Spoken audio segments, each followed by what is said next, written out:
ہمارا سنہری دور وہی ہے جو مسلمان ہسپانیہ کا دور ہے. انہیں آرام ملا، انہیں پروٹیکشن ملی، انہیں عیش ملے، اور وہیں سے انہوں نے عیسائیت کے اندر نقب لگا کر اور وہاں سے اپنے راستے پیدا کیے. اور دوسرا کام یہ کیا، عیسائیوں کی عداوت کا رخ اپنی بجائے مسلمانوں کی طرف کر دیا. یہ ہے ہوشیاری، یہ ہے چالاکی. دشمنی تو ہے، اور دشمنی کے جذبات کو ادھر کی بجائے ادھر کر دو. انگریز کیا کر کے گیا تھا ہمارے ساتھ؟ یہ کشمیر کا مسئلہ کیوں پیدا ہوا؟ انگریز نے 200 برس یا کہیں 100 برس ہندوستان پر حکومت کی تھی، اور سابق حکمران کے خلاف نفرت ہوتی ہے. جب کوئی قوم آزاد ہوتی ہے اپنے سابق حکمرانوں کے خلاف نفرت ہوتی ہے. اس نفرت کو روکا کہ ان کی آپس میں نفرت کے لیے کشمیر کی ہڈی ڈال جاؤ، آپس میں لڑتے رہے، ہمارے سے ہماری طرف دوستی کا ہاتھ وہ بھی بڑھائیں یہ بھی بڑھائیں. یہ بہت بڑی سازش تھی، ایسے ہی نہیں ہو گیا تھا.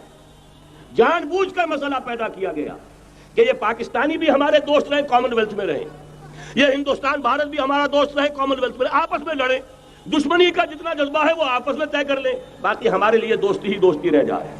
بین ہی یہ کام یہود نے کیا عیسائیوں کا، جو کہ حضور کے زمانے میں اقربہم مودۃ للذین آمنوا، جو قریب ترین تھے محبت کے اعتبار سے، جن کے قرب کی ایک مثال یہ ہے کہ نجاشی رحمہ اللہ ایمان لے آئے، جن کے قرب کی ایک مثال یہ ہے وہ وفد آیا تھا عیسائیوں کا. وَإِذَا سَمِعُوا مَا أُنزِلَ إِلَى الرَّسُولِ تَرَىٰ أَعْيُنَهُمْ تَفِيضُ مِنَ الدَّمْعِ، جب انہوں نے قرآن سنا ان کی آنکھوں سے آنسوؤں کی ندیاں روانہ ہو گئیں.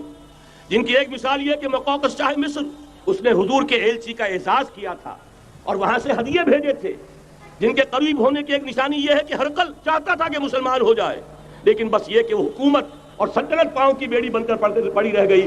چاہتا تھا پوری سلطنت مسلمان ہو جائے، جیسے کبھی پوری سلطنت عیسائی ہو گئی تھی کانسٹنٹائن کے زمانے میں. یہ کام ہو نہیں سکا، محروم رہ گیا. اس قدر قریب تھے یہ نصارہ محمد الرسول اللہ والذین معہ کے. لیکن یہ کہ آپ کو معلوم ہے 10ویں صدی عیسوی کے بعد سے وہ نفرت کا دھارا صلیبی جنگوں کی شکل میں عالم اسلام پر ٹوٹ پڑا. اور اس کے بعد حال ہی میں جو فتح انہوں نے حاصل کی، نوٹ کر لیجئے کہ جہاں تک پروٹیسٹنٹ مذہب کا تعلق ہے وہ تو پہلے سے ان کی جیب میں تھا. یہ ویسٹ کا لفظ آپ نے پڑھا ہوگا اور اخبارات میں آتا رہا. خلیج کی جنگ کے دوران ویسٹ، ایک تو کہتے ہیں یہ بھیڑ جو کاٹ جاتی ہے منہ سوج جاتا ہے، ایک یہ ویسٹ مخفف ہے. وائٹ اینگلو سیکسن پروٹیسٹنٹس، سب سے پہلے یہود نے انہیں شکار کیا، اپنا اعلی کار بنایا. یہی وجہ ہے آپ کو معلوم ہے 1917 میں انگریزوں کے ذریعے سے انہیں یہ اجازت ملی کہ فلسطین میں زمینیں بھی خرید سکتے ہیں، جائیدادیں بھی خرید سکتے ہیں. بالفور ڈیکلریشن، انگلستان کا وزیر خارجہ تھا جس نے کہ یہ اجازت دلوائی ہے. ورنہ یہ کہ خلافت عثمانیہ جب تک قائم رہی ہے، خلیفہ عثمانی ترک خلیفہ نے اجازت نہیں دی. اس لیے کہ حضرت عمر رضی اللہ تعالیٰ عنہ نے، یہ بھی اب تاریخ کی ایک حقیقت بیان کر رہا ہوں جو شاید بہت سے حضرات کے علم میں نہ ہو، کہ جب یروشلم کے عیسائیوں نے سرنڈر کیا ہے یروشلم، حضرت عمر آئے ہیں، تشریف لائے ہیں مدینہ منورہ سے چارج لینے کے لیے. اس وقت جو ٹریٹی لکھی گئی ہے، جو معاہدہ ہوا ہے، اس میں وہاں کے یہودیوں، یہاں کے عیسائیوں نے طے کرایا تھا کہ یہاں آپ یہودیوں کو آباد ہونے کی اجازت نہیں دیں گے. یہودی آ سکتا ہے، زیارت کر سکتا ہے، اپنے مقامات مقدسہ کو آ کر دیکھ سکتا ہے، یہاں آباد نہیں ہو سکتا. اور یہ کون شرط رکھ رہا ہے؟ عیسائی. اس وقت تک عیسائیوں کی دشمنی یہودیوں کے ساتھ اس درجے میں تھی. اور یہی حضرت عمر رضی اللہ تعالیٰ عنہ کی وہ شرط تھی کہ سلاطین عثمانیہ، خلفاء عثمانیہ نے بھی، حالانکہ یہودیوں نے بڑی سے بڑی رشوت دینے کی کوشش کی ہے، سلطان عبد الحمید خان کو یوں سمجھیے کہ سیم و زر سے خریدنے کی کوشش کی ہے، لیکن اس کے باوجود ان کا کہ جو فیصلہ حضرت عمر کر گئے تھے، جو کمٹمنٹ رضی اللہ تعالیٰ عنہ ان کی ہے، میں اس سے سر منہ انحراف نہیں کر سکتا. اصل میں اسی کی تو صدا ہے جو فری میسنری کے ذریعے سے خلافت کا خاتمہ کرایا گیا، کہ یہی سب سے بڑی رکاوٹ ہے. اگر خلافت ختم نہ ہوتی اور اگر کہیں جہاد کا اعلان خلیفہ عثمانی کی طرف سے ہو گیا ہوتا تو یہ کہی تھی بات، جب حضرت شیخ الہند رحمۃ اللہ علیہ جب یہ اسیری میں تھے مالٹا میں، تو وہاں کا انگریز کمانڈنٹ، اس نے چونکہ وہ کچھ مرید ہو گیا تھا یا کم سے کم عقیدت مند ہو گیا تھا، ایک روز حضرت شیخ الہند نے ان سے سوال کیا اس شخص سے کہ آپ لوگ ہماری خلافت کے پیچھے کیوں پڑے ہوئے؟ یہ تو بیمار، تم خود کہتے ہو یورپ کا مرد بیمار ترکی، آپ کو کیا ڈر ہے اس سے؟ آپ کیوں اس بیچاری خلافت کے در پہ ہیں؟